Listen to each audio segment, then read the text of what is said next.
चला तर मग आता शिरवले बुरुजाची पाहणी झाली आहे, छान भेट दिली आहे. खूप मजबूत असा तो बुरुज आहे आणि ह्या बुरुजाने अनेक युद्ध पाहिले असतील, लढाया पाहिल्या असतील, त्याने स्वराज्याचं रक्षण केलं असेल. असा सुंदर भक्कम अवस्थेतला बुरुज आहे. आता त्याच तटबंदीने पुढे चाललो आहे जेणेकरून अजून एक बुरुज आम्हाला पाहायला मिळेल. आमचा प्रयत्न आहे की गडावर जेवढे बुरुज आहेत, 3 का 4 बुरुज आहेत जे असे त्या विशिष्ट नावाने आहेत, ते एक्सप्लोअर करायचे. काय स्वराज्याच्या अभ्यासामध्ये प्रत्येक ठिकाणचं वेगळं महत्त्व आहे आणि म्हणून तिथे जाऊन ते पाहून ते अनुभवायला आवडतं आणि मग बऱ्याच गोष्टी करायला मिळतात. आज एक बुरुज म्हणजे फक्त दगडांचं बांधकाम नाही आहे, तिथे अनेक आशा, अपेक्षा, आकांक्षा, अनेक जणांच्या आयुष्याची तिथे होळी झाली असेल, पण स्वराज्यासाठी त्यांनी लढून ती पार पाडली असेल, नाही का? त्यामुळे आम्ही आता खूप सुंदर असं ऊन पडलं आहे, लख. आता काय झालं आहे, आम्ही तृप्ती सांगत होती की आम्ही वाट पाहतोय पावसाची. आता जितकं जास्त गरम होतं आहे त्याच्यात पावसाची अपेक्षा सुरू झाली. पाऊस नको आहे कारण आम्हाला काही असे किल्ले पाहायचे तिथून, रायरेश्वर वगैरे. तर यापुढे आता आपण शिरवले बुरुज पाहिल्यानंतर पुढचा बुरुज येतो दामगुडे बुरुज. हाही तसाच अतिशय भक्कम अवस्थेत दिसतो आहे. चला आपल्याला दाखवतो हा दामगुडे बुरुज.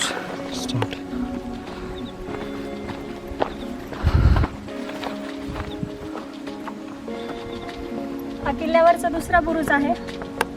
या बुरुजाचं नाव आहे दामगुडे बुरुज. अच्छा, इकडे ते आहे माहिती दिलेली आपल्याला.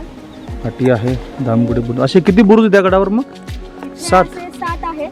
अच्छा, आता हा दुसरा आहे, पुढे तिसरा आहे आणि तसंच आपण पुढे जात राहू. चालेल. चला.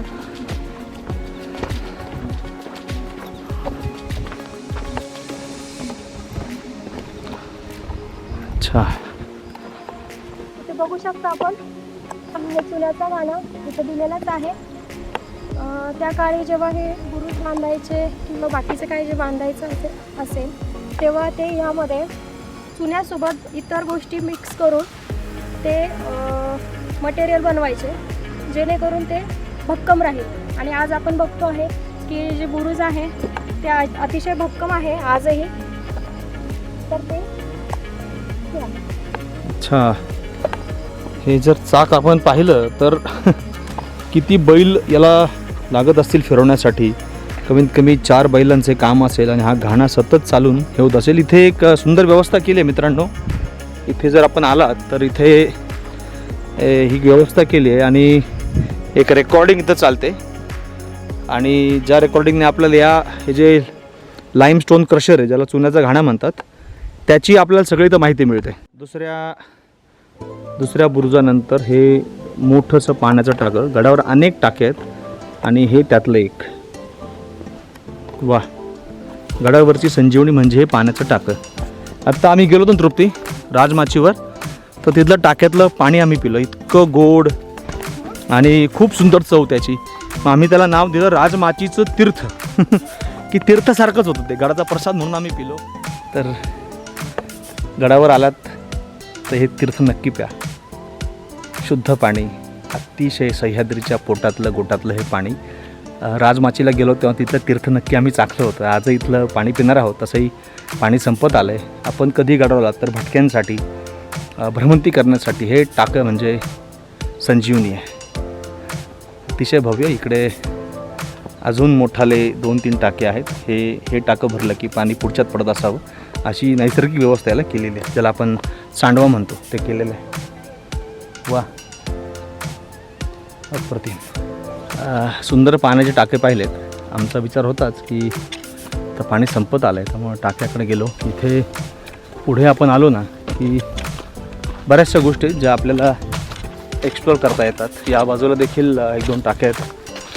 जो तिसरा किंवा चौथा बुरुज आहे त्याच्या अगोदर हे सगळं असावं, त्यामुळे तिकडे एक्सप्लोअर करत गेलो की आपल्याला ते सगळं सापडतं.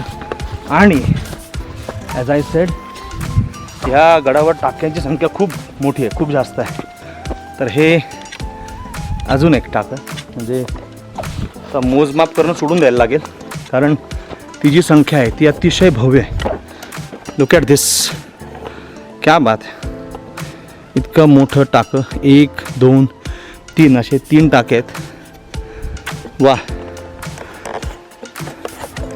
आता हे जे पाणी तृप्ती हे पूर्ण वर्षभर हे पाणी गडावरच्या लोकांना कामी येतं. हे बघ कसं झिरपतं पाणी. हो हो, त्याचंच ॲक्च्युली तो जो या टाक्यात पाणी कुठून येतं, तर हे जे इथे आपण जर पाहिलं तर हे जे पाणी टपकतंय, झिरपतं इथून सुंदरतेने, हे टिपटिप पडणारं पाणी हे असंच टाक्यात साचतं आणि मग आपल्याला ते पाणी पिण्यायोग्य होतं, वापरण्यायोग्य होतं.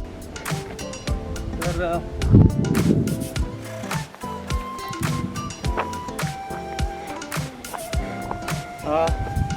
अजून एक बुरुज, पाटणे बुरुज.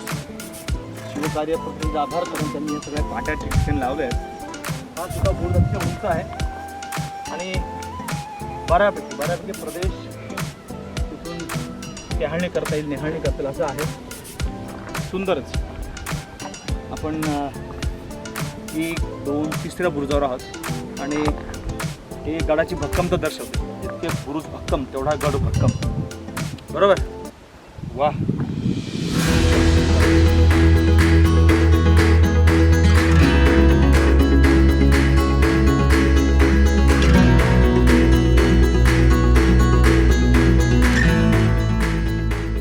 तर मित्रांनो, हा 4था बुरुज, वाघजाई बुरुज. आत्तापर्यंत बुरुजामधला सगळ्यात भक्कम वाटतो हा. तर वाघजाई बुरुजाला नमन करून येऊया.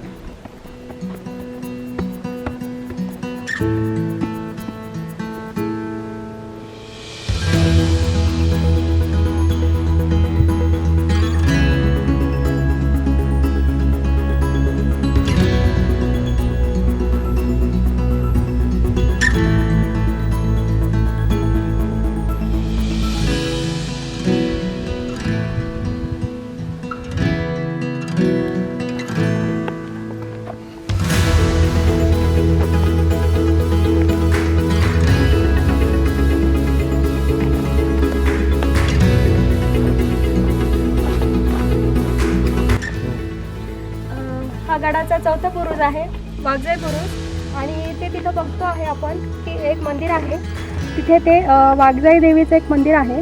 त्या मंदिराचे जे देवीचं जे नाव आहे वाघजाई देवी, त्यावरनं आपल्या ह्या बुरुजाचं नाव पडलं आहे. आता वाघजाई बुरुज आपण पाहिला आणि त्याच्या पुढे महत्त्वाची जागा ती म्हणजे चोर दरवाजा.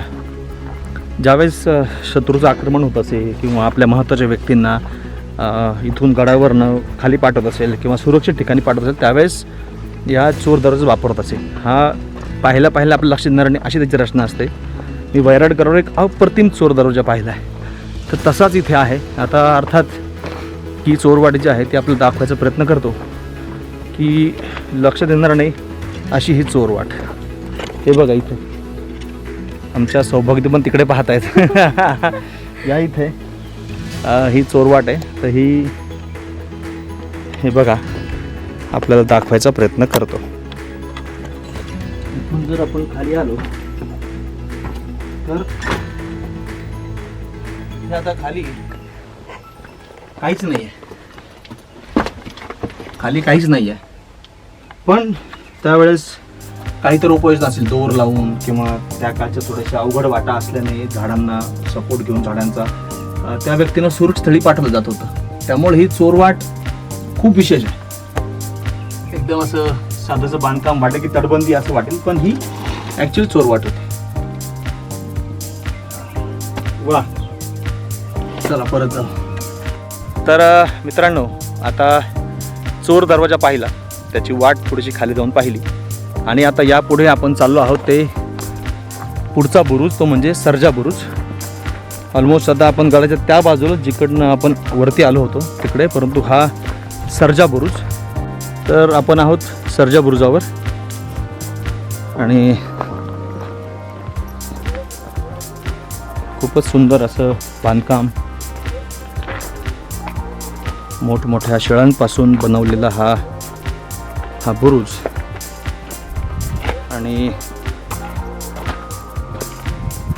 वा. या पुढच्या ब्लॉगमध्ये आपण ही एक प्रथा सुरू करू की त्या गडाविषयी जी काय माहिती उपलब्ध आहे चांगल्या पुस्तकांमध्ये ती थोडीफार सांगण्याचा प्रयत्न करू. तर या पुस्तकानुसार या किल्ल्याची म्हणजे आपण ज्याला म्हणतो की हा किल्ला पहिला निजामशाहीमध्ये होता, नंतर तो आदिलशाहीमध्ये गेला आणि छत्रपती शिवाजी महाराजांनी 1657-58 हा रोहिडागडा किल्ला जिंकला असावा आणि मग आसपासचा मुल्क जिंकून खऱ्या अर्थानं आदिलशाही विरुद्ध युद्ध पुकारलं बिजापूर विरुद्ध. आणि नंतर या गडाचा इतिहास पाहिला तर जेव्हा महाराजांना तह करावा लागला पुरंदरचा दिलेर खानसोबत, त्यावेळेस हा किल्ला त्या 23 किल्ल्यांमध्येही सामील होता, त्यामुळे तो मुघलांकडे गेला. नंतर 1670 पुन्हा मराठ्यांनी हा गड जिंकून स्वराज्यात आणला जेव्हा तो तह मोडला किंवा तह तुटला. नंतर अनेक उल्लेख आहेत, संभाजी महाराजांच्या काळातले काही उल्लेख आहेत, त्यानंतर शाहू महाराजांच्या काळातले काही उल्लेख आहेत, ते सुंदर उल्लेख आहे. पंत सचिवांचा यामध्ये उल्लेख येतो. असाही उल्लेख आहे की पानिपतचे युद्ध झालं त्यामध्ये काही या रोहिडा परिसरातले काही सैनिक गेले होते. म्हणजे असा सगळा हा याचा इतिहास आहे.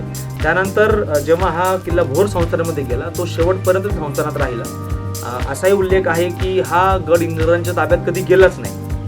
त्यामुळे आपण त्याला म्हणू शकतो की जेव्हा याचं नामकरण महाराजांनी विचित्रगड असं केलं असेल ते विशेष नाव होतं. त्यामुळे या गडाला एक वेगळी महती आहे. अगदी 15व्या शतकापासून तर 1945 पर्यंत असणारे सगळे उल्लेख या गडाबद्दल आहेत. अर्थात गड थोडं दुरावस्थेत आहेत, फक्त हे बुरुज टिकून आहेत, आतले बरेचसे अवशेष आपल्याला पाहायला मिळतात. पण त्याचं संवर्धन झालं तर पुढच्या पिढीला बरंच काही पाहायला मिळेल. इथून आता गडावरनं, कारण सूर्य आहे, प्रकाश आहे, त्यामुळे अनेक गड आपण पाहू शकतो. खास करून रायरेश्वर पाहू शकतो, भाटगर धरण पाहू शकतो. तर हे सगळं आपल्या इथून दिसू शकतं. तर असा हा छान आम्ही खास हे पुस्तक इथं घेऊन आलो आणि आता प्रत्येक गडावर जिकडे जाऊ तिथे त्या गडात थोडासा जो काही उपलब्ध इतिहास आहे तो आपण छोट्या 2-3 मिनिटात तो आहे ना सांगणार आहोत. तर भेटू पुढच्या गडावर. धन्यवाद.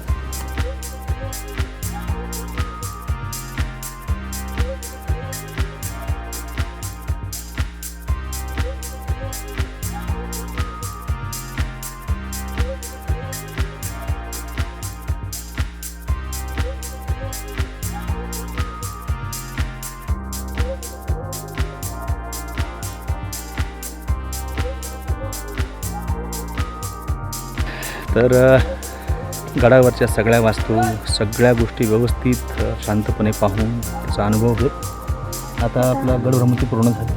खाली जाऊयात आता. पुढे पोटात कावळे ओरडायला लागलेत, पण सौभाग्यवती आदेश आहे की खाली जाऊन आपण मॅगी वगैरे बनवूया. ठीक आहे, चला. जय भवानी. तर गडावरनं खाली चाललो आहे आणि मनाला वेदनादायक गोष्ट म्हणजे कोणीतरी आमच्या हुशार शहाण्या पर्यटकांनी ही बाटली तर टाकली. सगळ्यांना विनंती आहे की बाटली घेतली तर ती चपटी करा, ती मोडा आणि ती आपल्या बॅगेच्या पॉकेटमध्ये अशी टाकून द्या आणि खाली घेऊन जा. कोणी कचरा केलं माहीत नाही, परंतु जर आपण गडावर येतो आहोत, गडाचे पाईक आहोत, तर असा पडलेला प्लास्टिक कचरा उचला, तो खाली घेऊन जा. शक्य तेवढा गड स्वच्छ ठेवायचा प्रयत्न करा. पर्यटकांनो कृपया काळजी घ्या. हा प्लास्टिक कचरा, एक बाटली वर आणता पाण्याची भरून, ती खाली का नाही घेऊन जाऊ शकत आपण? आणू नका नंतर बाटल्या ह्या. हे वैभव टिकवायचं आहे आपल्याला. 500-500 वर्ष, 1000-1000 वर्ष हे प्लास्टिक इथंच राहणार आहे. ते खाली घेऊन जाऊ, त्याची विल्हेवाट लावू, ही जाहीर विनंती. जय शिवराय.